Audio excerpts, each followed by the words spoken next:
j'espère que vous allez bien. Je vous retrouve aujourd'hui dans ma cuisine.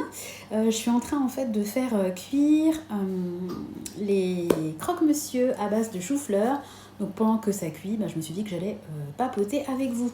Alors, justement par rapport à cette fameuse recette, je me suis dit que j'allais un peu vous parler de mon rééquilibrage alimentaire, parce que vous savez que depuis le début d'année, je me suis vraiment motivée et je suis repartie dans l'objectif de perdre du poids. Donc, je rééquilibre mon alimentation. Alors moi, je rééquilibre mon alimentation. C'est pas pour autant que je me nourris. Pour moi, le rééquilibrage, c'est pas manger une feuille de salade et puis du poisson bouilli. Hein.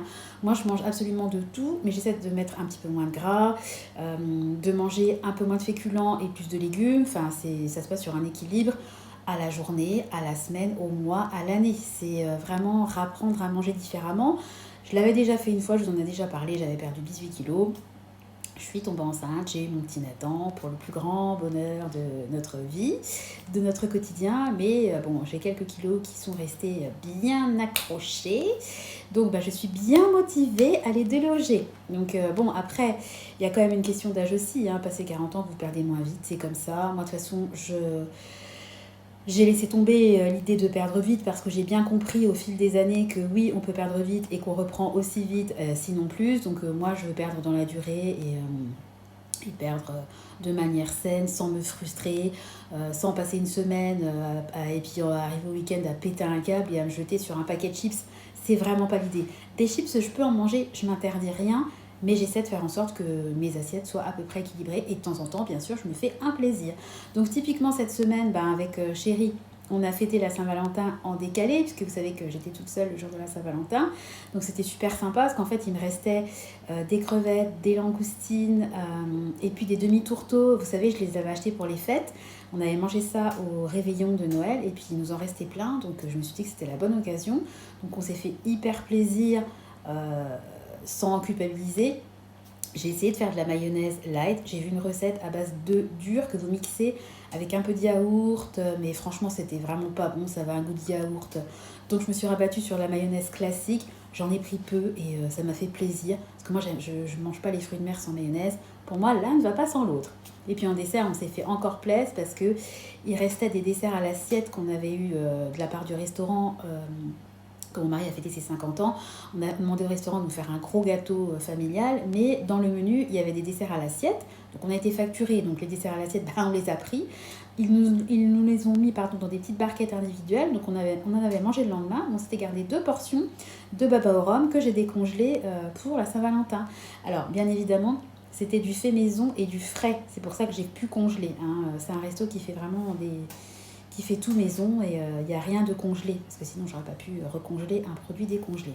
Voilà, donc alors je vais quand même en venir au bilan. Donc j'ai commencé réellement mon rééquilibrage le 3 janvier puisque début janvier on a fini les restes, c'était le réveillon, le restant des menus festifs de fin d'année. Et à aujourd'hui, donc là on est le 17 février, je suis à je dirais quasiment 4 kilos. Hein. Je vais être à 3,7 kg, 3,8 kg à peu près.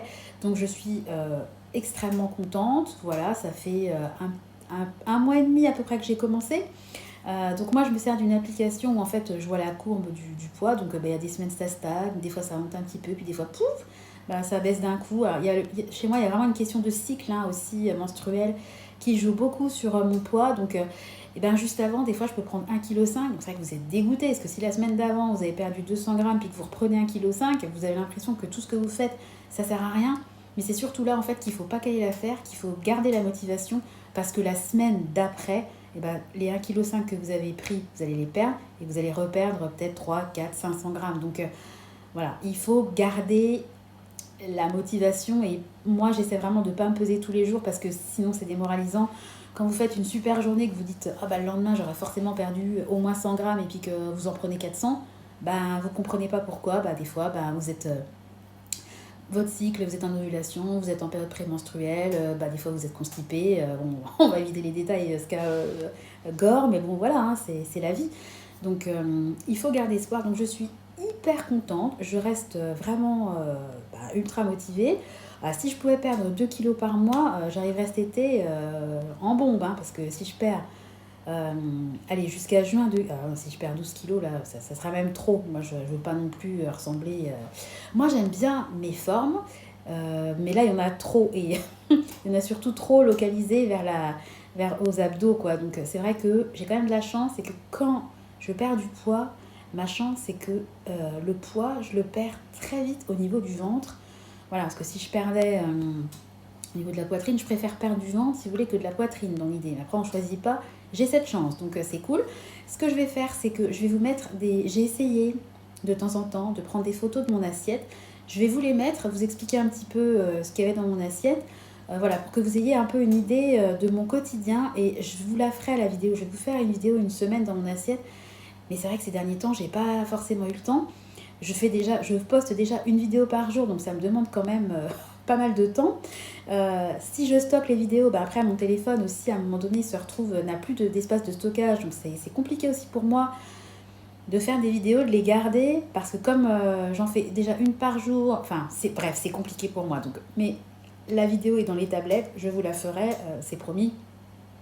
Et puis bon, c'est vrai que solo avec les enfants, c'était pas forcément évident de filmer tout ce que j'ai mangé à chaque repas. Voilà, donc je vous ai pas filmé les photos des petits déjeuners parce que moi c'est très souvent la même chose. Moi en général je prends 2 œufs au plat, je vais accompagner ça d'une clémentine, je peux me prendre un yaourt, un café. Ça dépend de mon appétit du matin. Par contre je prends jamais juste un café. À minimum il y a 2 œufs. J'adore les œufs, j'adore vraiment les œufs. Et puis vous voyez, demain j'ai décongelé un wrap, j'avais acheté des wraps en promo. Je vais prendre mon wrap, dedans je vais me faire une espèce de compoté avec des poivrons, un tout petit peu d'emmental râpé, ou alors je prendrai une tostinette. Et puis je vais mettre un œuf brouillé, je vais plier ça, vous savez, comme c'est là, en 4. Et puis je vais manger ça au petit-déj avec un café et ça sera super bon. Ça me tient au corps jusqu'à midi. Je ne souffre jamais de faim à midi. Moi, mon problème, c'est plutôt quand j'arrive vers les 16, 17, 18 heures, où là, je mangerai un bœuf, donc je me fais des collations. Alors, c'est pareil, les collations, je les ai pas prises en photo, mais moi, de toute façon, elles sont toujours pareilles. En général, c'est un yaourt, donc soit il est nature, soit c'est un fromage blanc vanille, enfin un yaourt.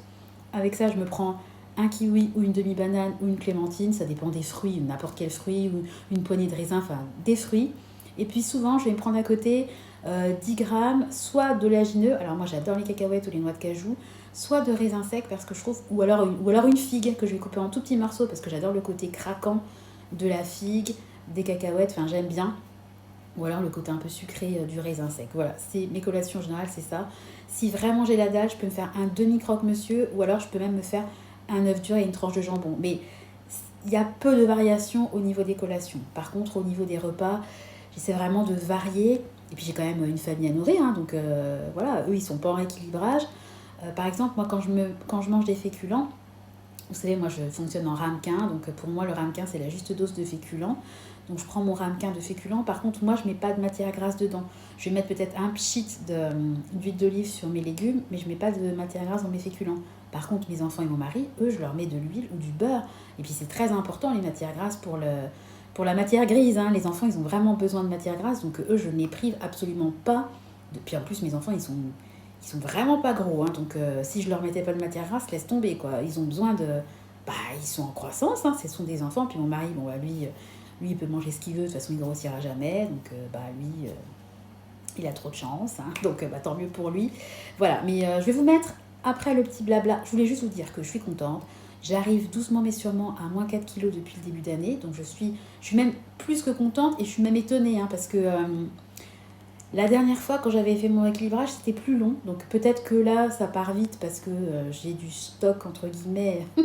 J'ai pas mal à perdre. Et puis à mon avis, dans les semaines qui vont venir, je vais perdre plus lentement. Hein. Forcément, je m'attends à pas perdre 2 kilos par mois. Voilà, je pense que ça sera plus long. Après, 2 kilos par mois, c'est pas énormissime, ça fait 500 grammes par semaine. Hein. C'est pas une perte. Moi, je vous parle pas de perdre 3 kilos par semaine et 10 kilos en un mois. Hein.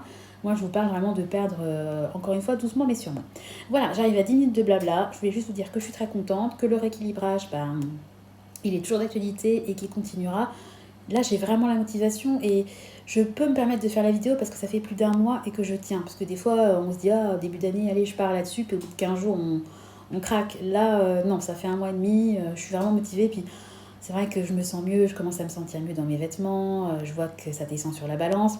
Après, physiquement, ça se voit pas. Hein.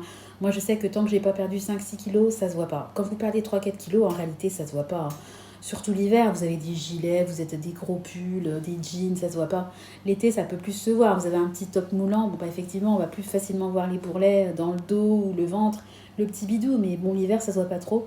En tout cas, moi, ce qui compte, c'est que je le vois et que je me sente mieux dans ma peau au fur et à mesure de ma perte de poids. Voilà, je vous laisse avec des petites photos de mes assiettes. Il n'y en aura pas énormément, hein. Je vais faire un tour dans mon portable et voir ce que je trouve. Je vous mets tout ce que je trouve. Je vous embrasse, je vous fais des gros bisous et je vous donne rendez-vous très bientôt dans une nouvelle vidéo. Bye bye!